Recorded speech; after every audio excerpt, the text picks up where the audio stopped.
missile and drone strikes that began last week after Russia withdrew from the Black Sea Grain Initiative have killed and injured scores of civilians, devastated UNESCO-listed heritage sites, including the historic Orthodox Transfiguration Cathedral, and destroyed port infrastructure and grain stockpiles that could have fed hundreds of thousands around the world. Over the weekend, we saw appalling images of burning churches and flattened residential buildings. Today, Russia attacked grain warehouses on the Danube River, now a vital export route for grain since Russia has effectively blocked Black Sea ports. The United States strongly condemns Russia's escalatory attacks. The consequences for the rest of the world of Russia's attacks on Ukraine have never been more clear. These vicious strikes further illustrate Russia's willingness to use food as a weapon in its illegal war against Ukraine. The Kremlin wants to deprive Ukraine's economy of a major source of income without regard for needy people across the globe who will feel the consequences and be forced to pay higher prices for food. The United States and our allies and partners will not waver in our support for Ukraine as it defends itself and fights to reclaim its sovereign territory.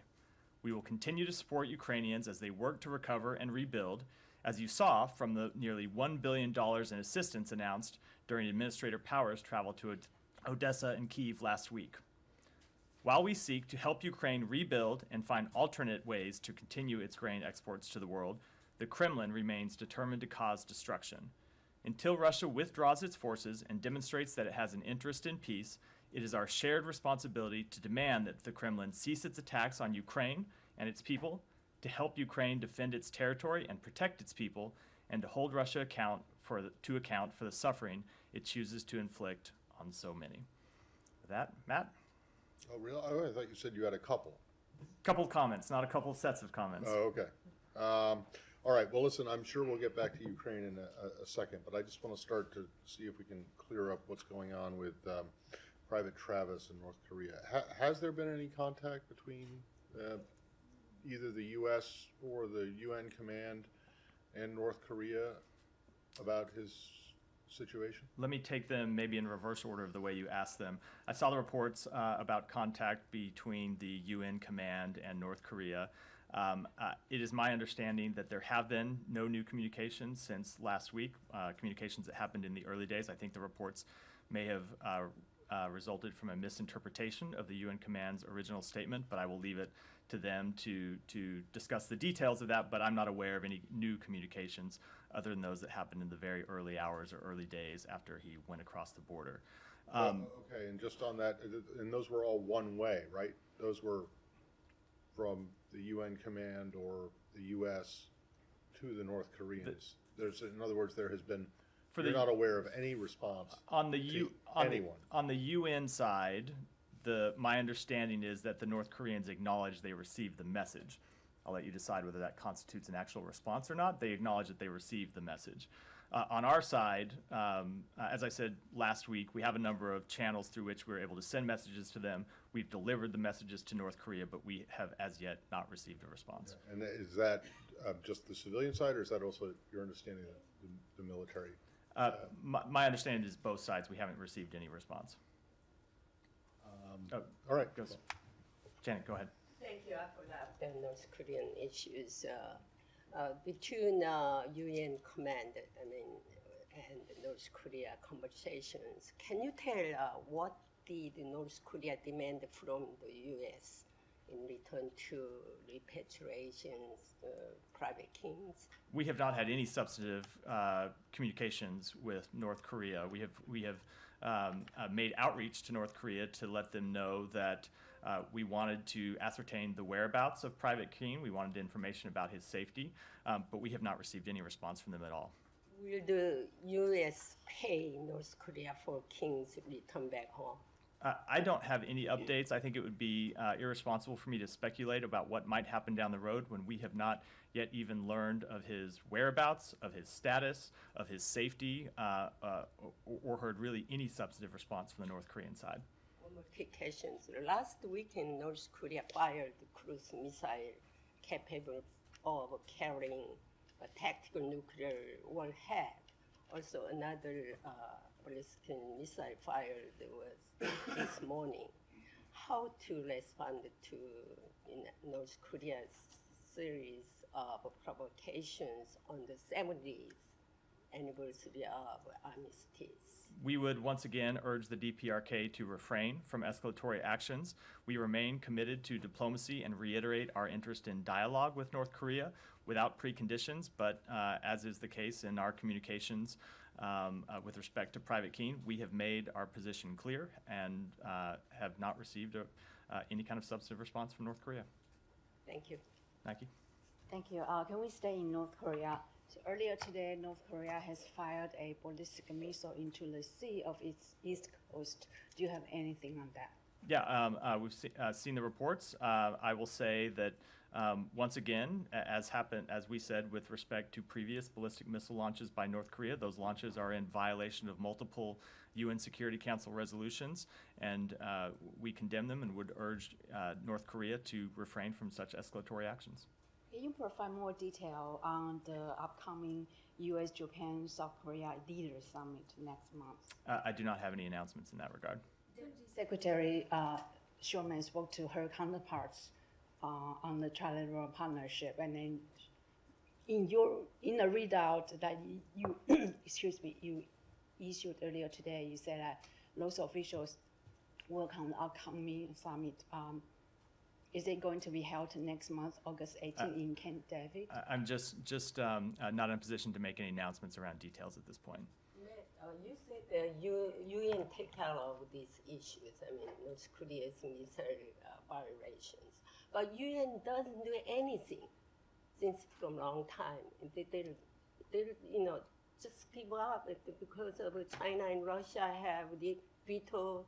Use veto actions. So how did you expect the UN Security Council take care of, these issues? You were right about the makeup of the UN Security Council. All I will say is that we will continue to work with our partners in the region, as we have with South Korea and Japan.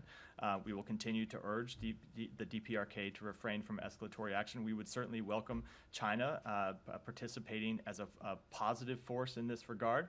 We've not seen that for some time. We would welcome a change of heart on their mind. And in the meantime, we will continue to make our policy clear and urge the DPRK to refrain from escalatory actions. Matt is sorry. People aren't raising their hands anymore. Yeah. Go ahead. Last one, then I'm going to move on. Is it still a U.S. estimation that North Korea will conduct its 7th nuclear test soon?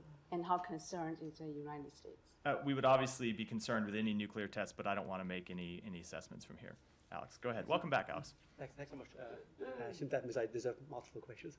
You asked multiple questions whether you deserve them or not, so I don't know if there's much I can do about it. Thanks so much. Your readout of the Secretary's call to Romanian colleague did not mention overnight Russian strike near Romania, which happened to be the first one near NATO territory since the war began. What is your level of concern, and what steps are you guys going to take to boost up the Romanian the security in the region?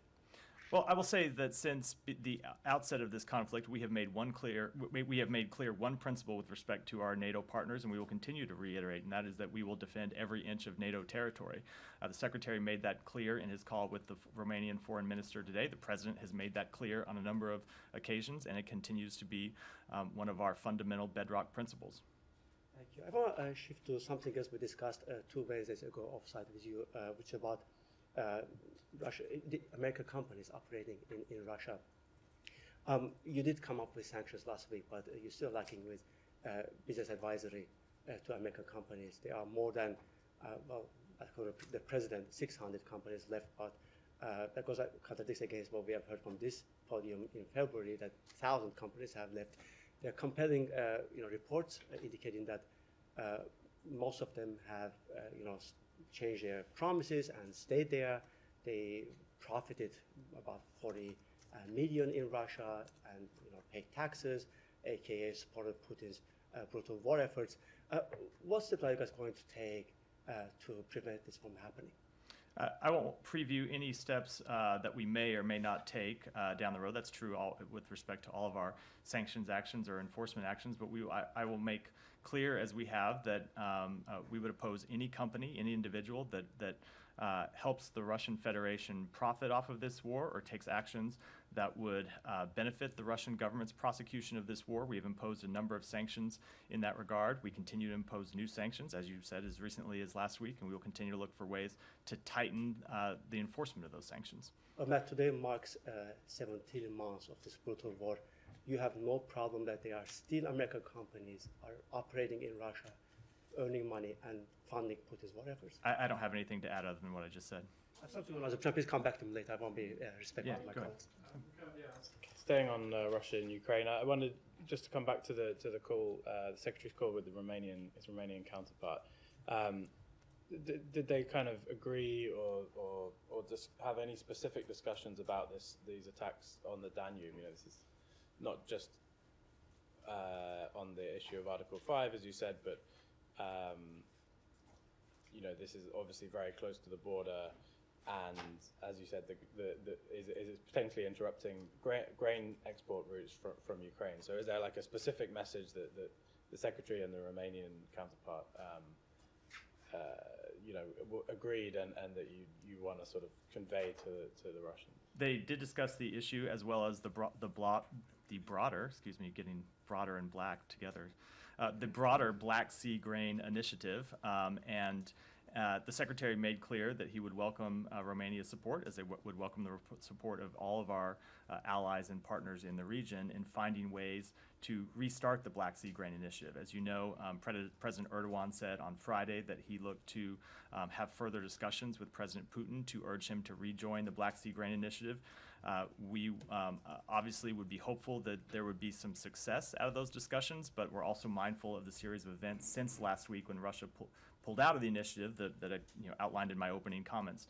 4 or 5 days of repeated attacks on Odessa, Russia staging, or I should say, Russia holding a practice assault on a mock ship in the Black Sea last week.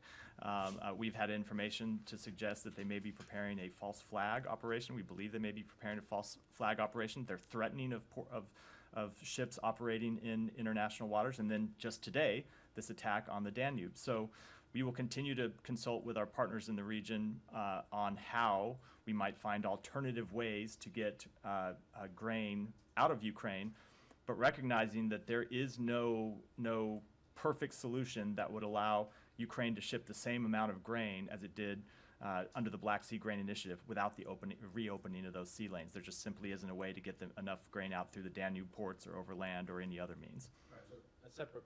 Sorry. Well, are you suggesting that these attacks on the Danube were a false flag operation? No, that's not what no. I was going through. We believe there may be a false flag operation, but Have that's you not what seen- this was. This was an Have attack. there been any? No, there have been attacks by Russians. I'm discussing attacks. Are you aware of there being any No. false flag attacks? No, what we believe, have information that leads us to believe Russia may conduct a false flag attack that they blame Yeah, I on the know. Ukrainians. I had a long exchange with your predecessor. I remember that this. well. Have you seen any evidence that they have done? They have not. We're concerned they may in the future. Okay, well, you could be concerned about a lot of things. We are. Can you explain why you're concerned that there might be such a? we I'm not saying there won't be. I'm just.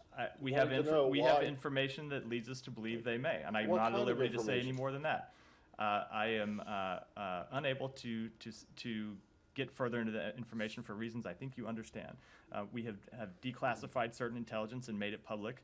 I will say I understand. I understand. I really don't want to relitigate from No, things I from don't a year wanna- ago. I don't want to but I do will that say either, but you keep saying this. I mean, this is by my count at least the 4th or 5th time since this whole thing began, or even before it began, that you guys say that the Russians are going to do these false flag attacks. we and did see there- false flag attacks in and the there have- opening. There were some in the opening days of the war, going back that we predicted and that did come true. I think our track record of declassifying information about what Russia might do has been pretty good. I'm not trying to defend Russia or anything. I'm just trying to figure out why it is you guys keep coming out and saying this stuff, and then it doesn't. Because it doesn't happen. I think a number of things that we have said would happen, Russia in fact did do. If you go back and look at the Secretary's remarks the to the invasion of Ukraine was not a false flag attack. No, and but there well were predicted. again No one we said are that- relitigating. That's No, not we're ancient not. history. It's a No, year we're ago. not. I mean, it's not a false flag attack. Attack on a vehicle in Donetsk, yeah, that's what I was referring. There were false flag attacks that we predicted that did happen in the opening days of the war. Sorry, just the Yeah. other aspect of Russia that I wanted to ask about. There's some reporting by Politico about the Chinese providing some drones, I think, and some ballistic armor. You know, lots of material, but I'm wondering whether to the Russians, as you guys have been warning against it, but I guess you've seen that. Does that amount to what you've been warning them not to do? A few things about that. Number one, we have focused our sanctions on lethal assistance. We do continue to monitor whether there are additional sanctions that we auto-impose, as well as whether there are companies that are violating our sanctions. I'm not going to comment with respect to the specific report in Politico, because the only information I have is what's contained in the article, which isn't to say I doubt it, but we would obviously have to conduct our own assessment before making any kind of determination about whether an activity was a sanctions violation or whether we needed to impose additional sanctions in response to some activity that we've seen. I will say one of the things that we made clear, that Secretary Blinken made clear to Chinese government officials when we were in Beijing, was that one, we were monitoring the issue closely and would very much oppose any action on the government side, the Chinese government transferring lethal assistance to Russia, and that number two, on the private sector side, it was an issue where we also had serious concerns. We had seen companies providing assistance to Russia in the past and had sanctioned those companies, and that we would continue to monitor it closely and take actions against private Chinese companies when we saw such sanctionable activity. And from the government perspective, it's still the case that you haven't seen anything that sort of oversteps that line. That's correct. That's correct. Yeah, go ahead. CENTCOM Chief General Michael Kurilla just had a meeting with Pakistani Army Chief, and the press release says that the U.S. recognized continued efforts and stability in the region. So I just have three questions, small one related to this. Was the trip planned or did it just happen? Second is that Pakistan is not getting any has Pakistan gotten any payments since Afghan withdrawal for any defense-related cooperation? And lastly, did the CENTCOM chief go to smoothen up things with regard to Mr. Donald Lu? I would Please don't say, start with Donald Lu. Let's start with the first. Yeah, I wondered if you would get there. You always do. I would refer you with respect to all three of those questions to my colleagues at the Pentagon. That obviously involves a trip by a senior U.S. military official. They have a daily briefing over there, and I would encourage you to ask those questions to them. You are part in the story that Matthew Miller had earlier last week mentioned that, urged the Afghan authorities to not use their land for security reasons. So I was just wondering, is the State Department aware of the trip or no? No, we were aware of the trip, but for any detailed comment, I would refer you to the Pentagon. Just last question. Yeah. I know we both are sick of the same thing, but it's just both of our job is such that, So today the former foreign minister of Pakistan, while speaking to media after a month of detention and back and forth, he also came out and he said the cipher was reality. The U.S. officials was giving a démarche. So now you have a former prime minister, the military chiefs were sitting. So is the responsibility going on President Biden wanting to change the regime in Pakistan, or the secretary? I mean, somebody has to take at least.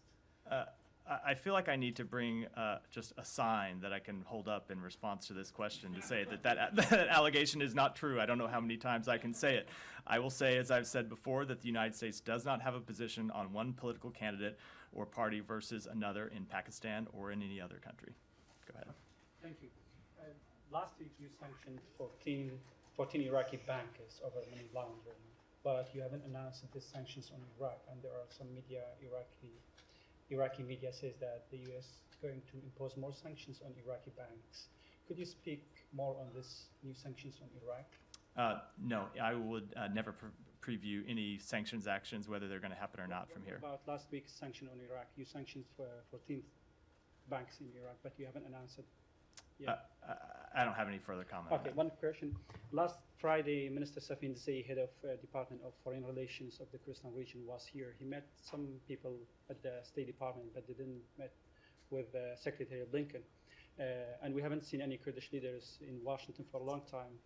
Could you speak about your current relation with the Kurdistan region, and have you put the Kurds into the backseat in your foreign policy? Absolutely not. It continues to be an issue on which we are very much engaged. We've had a number of conversations both with Kurdish leaders and with other leaders in the region about it, and it is something we will continue to stay focused on. And last question, Go. one last question. Yeah. The Kurdistan region KRG faced a big challenge with providing and with paying the monthly salary to their public servants, and this is due to the KRG oil stoppage and also disputes of revenue sharing with Baghdad. How does the U.S. views these disputes between Erbil and Baghdad? I'll have to take that one back. On Israel, just if we can get your reaction quickly to the Knesset's vote today, and secondly, also in Israel but slightly different, could you explain why under the U.S. waiver MOU with Israel that Gazan Americans have been excluded? Let me take that one. Let me take that one first. I will say that it is our understanding and our expectation that the visa waiver program will apply to all Americans, including Americans in Gaza. We believe that Israel is going to update its policies. That the regulations that they rolled out last week, I should say, will be updated in the coming weeks, and it is our expectation that it will apply to all Americans. Now, there may be slightly different procedures for Americans who live in Gaza because of the different security situation that exists there, but we expect the program to apply to all Americans, and we'll be monitoring Israel's compliance with that quite closely. With respect to the vote in the Knesset today, as we've said before, as a lifelong friend of Israel, President Biden has publicly and privately expressed his views that major changes in a democracy should be, if they're going to be enduring, must have as broad a consensus as possible. It was unfortunate that the vote today took place with the slimmest possible majority. We understand talks are ongoing and likely to continue over the coming weeks and months to forge a broader compromise, even with the Knesset in recess, and we will continue to support the efforts of President Herzog and other Israeli leaders as they seek to build a broader consensus through political dialogue. Is there a follow-up? Go ahead.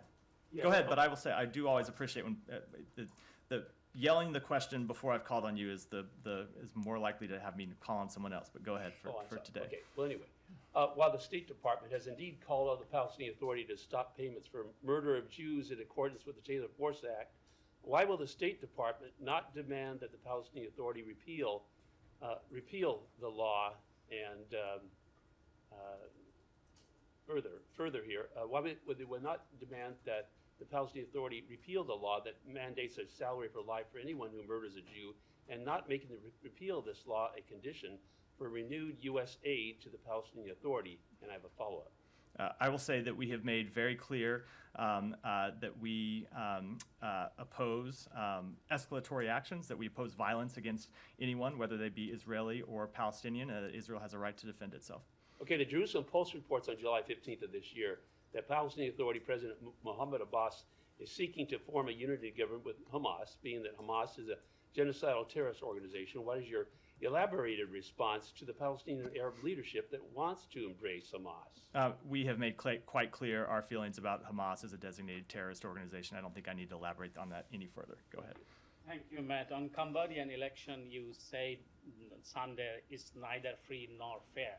So, and you impose visa restrictions. So would you please little bit elaborate that who will be under this visa restriction? Obviously, it was not an election; it was sort of selection. Obviously, the visa. I didn't understand. Obviously. So you I heard the first part. Yeah, I just didn't catch the last Cambodia. sentence. So who will be under this visa restriction?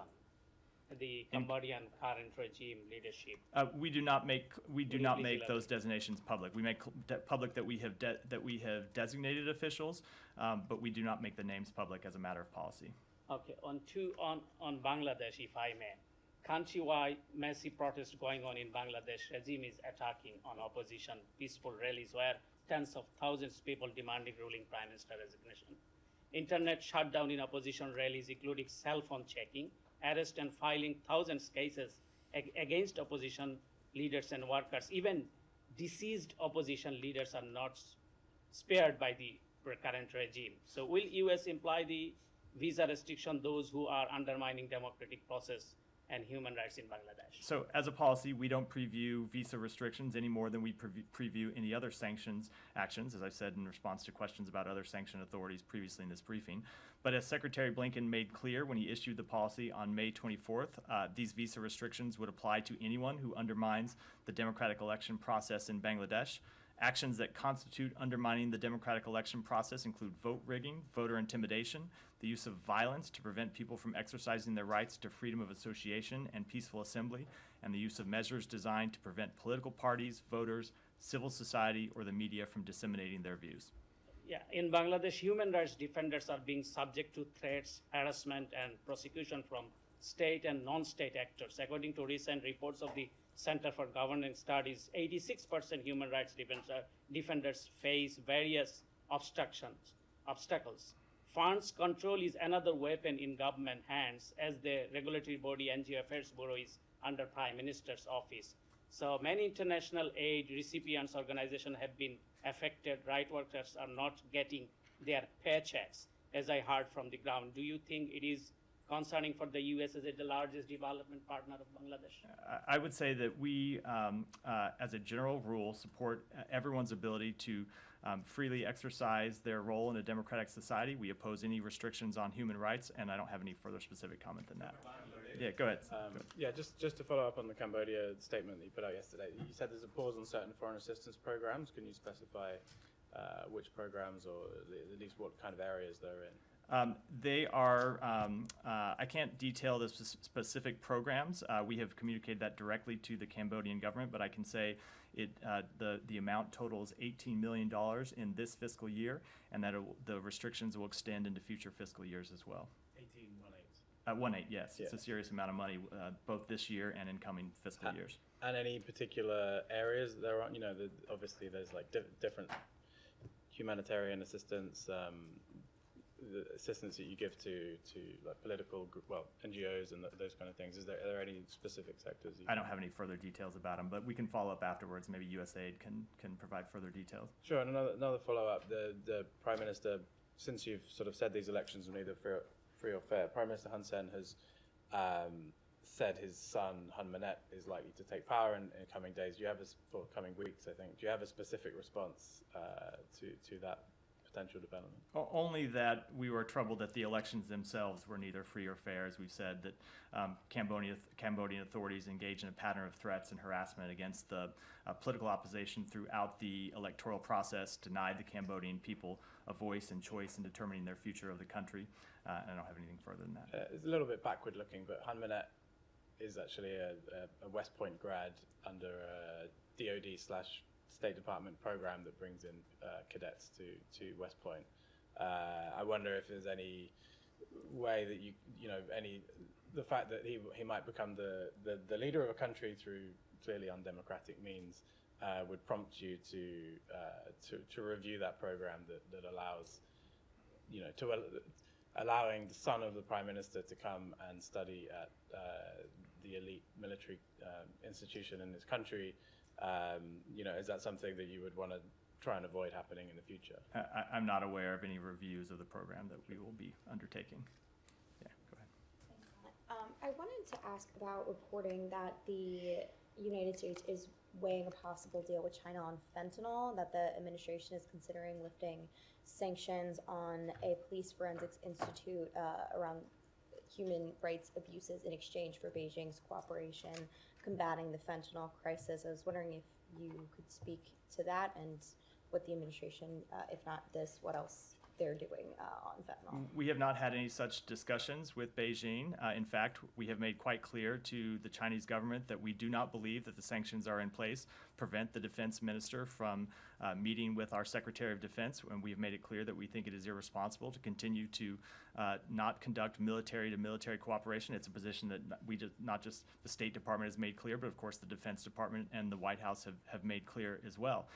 On fentanyl, the Secretary made clear both in his trip to Beijing and in his recent meeting with Wang Yi that we should establish a working group. Chinese officials did give us some positive signals that they would move in that direction. It's yet to be finalized, but we do believe we should formalize a working group between our two countries to work on stopping the flow of precursor chemicals from China to Mexico, where they're then turned into fentanyl that has killed millions and millions of Americans and continues to kill Americans to this day.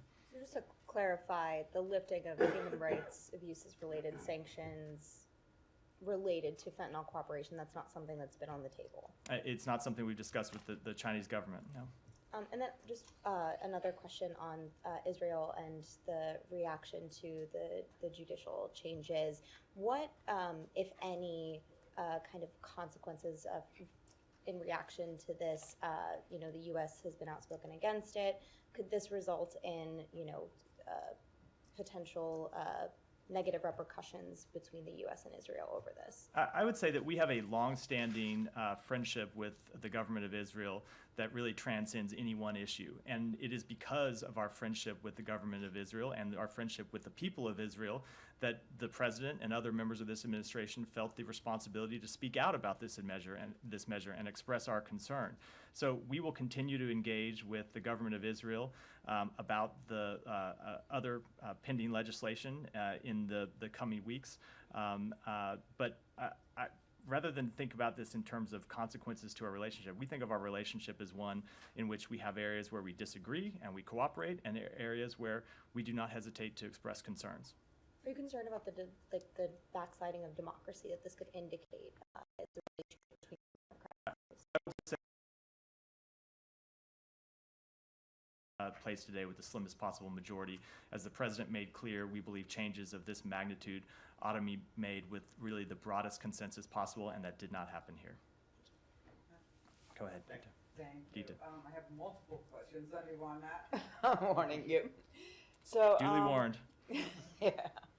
All right. Iran seems to be happy with the waivers that the U.S. has issued for Iraq to pay its debt to that country.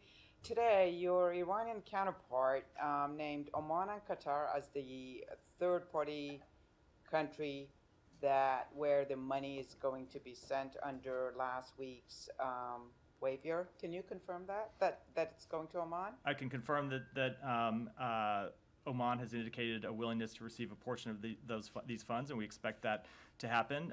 We believe that is an important step. As we've said for some time, we thought it was important to get this money out of Iraq because it is a source of leverage that Iran uses against its neighbor. So this money will be held in a fund or an account in Iraq, but will then still be subject to the same restrictions that were in place. In Oman, but will still be subject to the same restrictions as when the money was held in accounts in Iraq, meaning that the money can only be used for non-sanctionable activities such as humanitarian assistance, and that all the transactions need to be approved by the United States Treasury Department in advance. Okay, on the prisoner exchange issue, again, your Iranian counterpart blamed the U.S. for elongation of this process. What has been and is the main obstacle in getting this process finalized, getting the detainees back home? I'm not going to speak to the details of this process, as I have never been willing to do, just because we think it's important to keep those details private. It's obviously a very sensitive matter with respect to these detainees. But I will say there is certainly nothing more than there's nothing that we would like more than to get those detainees home as soon as possible. We are working as expeditiously as we can to make that happen. We want it to happen more quickly, not less quickly. And beyond that, I wouldn't want to talk about any of the underlying details. And the last one today, there's this e-commerce company in Iran called DigiKala. It was shut down yesterday because some pictures of women without the mandatory scarf or head covering was released online. Any comments? And the company has been referred to the judicial system. Yeah, we've seen the reports that Iranian authorities have closed the offices of DigiKala over photographs of employees purportedly not wearing a mandatory hijab. We believe the targeting of DigiKala sends a clear message to the young people of Iran. The regime will stop at nothing to control the women and girls of Iran. The regime is even willing to suffocate its own local startup companies to that end. Behavior such as that has an incredibly negative effect on the outlook for Iran's aspiring entrepreneurs. and it is no wonder that so many young people in Iran are calling for change or leaving the country. All right, thank you. Is that all? I thought there were going to be more. You Well, said multiple. multiple. Yeah, go ahead. Thank you. How concerned is the U.S. with Lukashenko's comments about Wagner forces wanting to invade Poland? I will say it is another in a series of irresponsible comments by Lukashenko. And the only thing I will reiterate, as I said about another matter earlier in this briefing, the United States will defend every inch of NATO territory. Yeah. Because not just Lukashenko made comments about Poland, but also Putin, who warned that attack on Belarus from Poland somehow would be an attack on Russia. And also, he made some comments about how Poland's western lands are a gift from Stalin. So do you see this as some kind of orchestrated campaign? How do you see those comments? Should we be worried? I don't know how much you should read into them. I would say that there is only one country in the region that has demonstrated the not only the intent but the willingness to invade its neighbors, and that's Russia, not Poland, not any other in any other country in the region. And so I would just reiterate that our alliance with Poland is strong.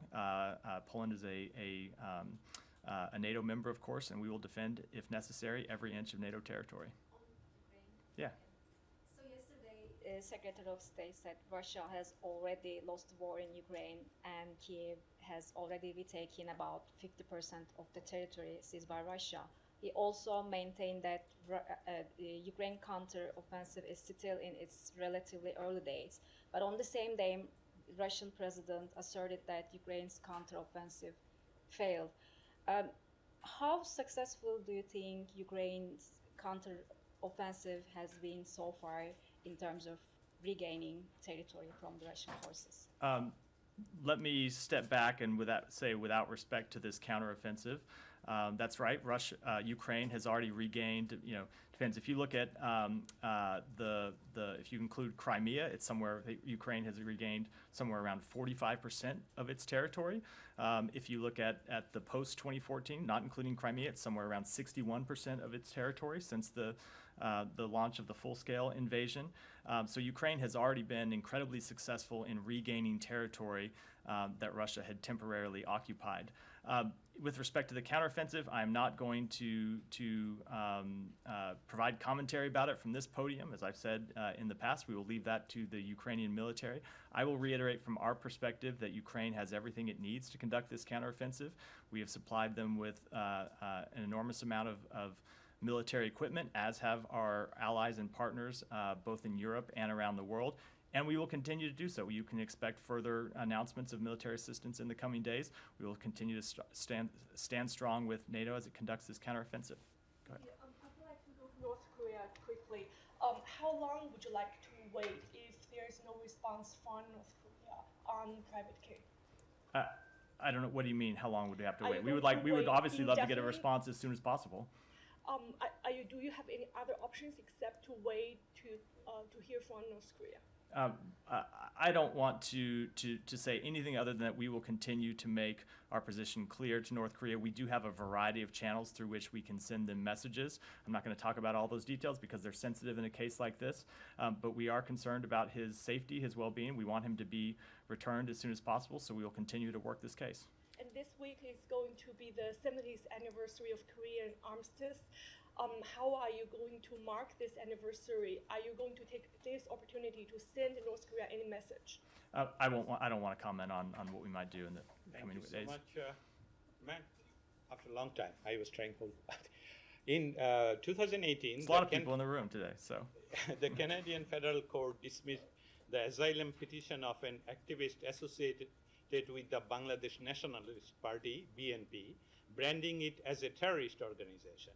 It's also worth noting that the political observer in Bangladesh say that the BNP has a history of engaging in political violence, particularly in the national election in 2014.